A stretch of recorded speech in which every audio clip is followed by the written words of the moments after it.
मेरी red line है कि ख़वातीन को हरासा करना, हैरेसमेंट मेरी रेड लाइन है। और उसके अलावा कहीं पर अगर किसी खातून से कोई ज़्यादती होती है वो भी मेरी रेड लाइन है। लेकिन मुझे अंदाज़ा है कि ये किस किस मराहिल से गुजर के ये ख़वातीन यहाँ पर पहुँची हैं जो मेरे सामने बैठी हैं और जो स्टेज पे खड़ी हैं। मैं भी उनमें से एक हूँ। और ये एक माइंडसेट का जो मुकाबला करना पड़ता है वो एक आसान बात नहीं है। ये जो स्ट्रगल्स हैं इनकी कुछ ऐसी हैं जो कौम के सामने हैं, कुछ ऐसी स्ट्रगल्स हैं हर खातून की, वो लोगों को नज़र नहीं आती। तो मैं इसलिए इनको अनसंग हीरोज़ कहती हूँ।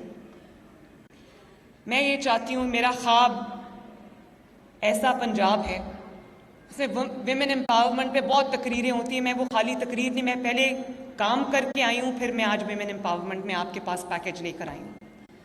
मैंने अपनी पहली तकरीर में कहा था कि मेरी रेड लाइन है कि ख़वातीन को हरासा करना, हैरेसमेंट मेरी रेड लाइन है। और उसके अलावा कहीं पर अगर किसी खातून से कोई ज़्यादती होती है वो भी मेरी रेड लाइन है। और मैं ये भी समझती हूँ कि जहाँ पर अगर कोई बच्ची काम करना चाहती है, पढ़ना चाहती है तो वो पढ़े, आला तालीम हासिल करना चाहती है तो करे। कोई खातून पुलिस फोर्स में आना चाहती है आए, ट्रैफिक डिपार्टमेंट में आना चाहती है आए, डीएमजी में आना चाहती है आए, डॉक्टर बनना चाहती है बने, इंजीनियर बनना चाहती है बने, आईटी में करना चाहती है करे। और अगर वो चाहती है कि वो अपने घर से बैठकर वो फ्रीलांसिंग करे तो करे।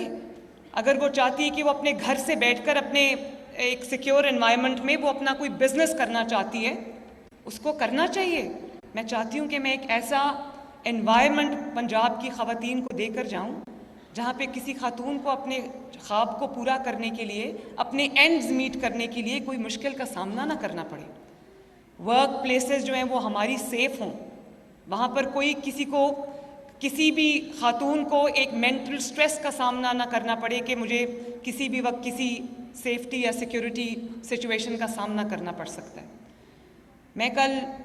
मुझे बहुत अफसोस के साथ भी ये बात कहनी पड़ती है कि आज भी जो मेरे पास हर सुबह रिपोर्ट आती है उसमें अभी भी रेप्स जो हैं वो हर रोज़ का मामूल है, हर रोज़ का। लेकिन गिरफ्तारियां भी हो जाती हैं। आईजी साहब यहाँ बैठे हैं, बहुत जल्दी एफिशिएंटली पकड़ते हैं मुल्ज़मान को, लेकिन वो आज भी वो वाक़यात हो रहे हैं। वो क्यों हो रहे हैं? वो लूप होल्स इतने बड़े हैं हमारे सिस्टम के अंदर, वो अदालत में जाते हैं, अदालत उनको छोड़ देती है। कल मैं सरगोदा गई तो यकीन माने, मैं ये शेयर करना चाहती हूँ आपके साथ कि एक बच्ची थी 12 साल की, आयशा। तो मैंने कोई 3 दिन पहले मुझे पता चला कि उसके जो एम्प्लॉयर्स हैं एक मियाँ बीवी थे, बिल्कुल यंग, न्यूली मैरिड। तो उन्होंने उसको इतना मारा, 2 महीने माँ बाप से मिलने नहीं दिया, इतना मारा, इतना तशद्दुद किया।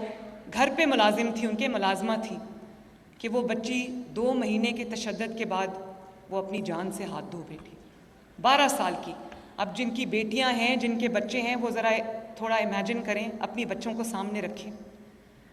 तो मैंने आईजी साहब से बात की, इन्होंने 72 आवर्स में उनको, जो मुल्ज़िम थे, उनको पकड़ा और उसकी तस्वीर मुझे भेजी। कल मैं जब सरगोदा गई, क्योंकि वो सरगोदा की रिहायशी थी बच्ची, तो उसके माँ बाप थाने में, उनसे मेरी मुलाकात हुई। बाय द वे आईजी साहब, थाना बहुत खूबसूरत था आपका माशाल्लाह। पूरा मुझे लग ही नहीं रहा था कि मैं किसी थाने में खड़ी हूँ। और ख़वातीन का अलहदा डेस्क था जिस पे ख़वातीन पुलिस ऑफिसर्स कंप्लेनेंट्स को डील कर रही थी। तो मैं बहुत इस चीज़ को अप्रिशिएट करती हूँ, प्लीज़ कीप इट अप। तो वो मैं जब उधर गई तो वो बच्ची के माँ बाप थे, वो भी छोटी उम्र के थे। बच्ची की एक बहन थी, वो सुन भी नहीं सकती थी, बोल भी नहीं सकती थी। वो ख़ुद छोटी उम्र की थी, आई थिंक 13-14 की होगी या उससे भी छोटी थी। तो मैंने पूछा कि ये आयशा की बड़ी बहन है? छोटी बहन है। उसने कहा नहीं, आयशा की बड़ी बहन है ये, मतलब आयशा उससे भी छोटी थी। और बाप ने कहा कि वो एक छोटा सा बेचारा गरीब सा बंदा था, 5 लाख रुपया उस पर कर्जा था, और उस कर्जे को अदा करने के लिए उसने अपनी इस बेटी को उधर मुलाजमत किसी मियाँ बीवी के घर में दी थी।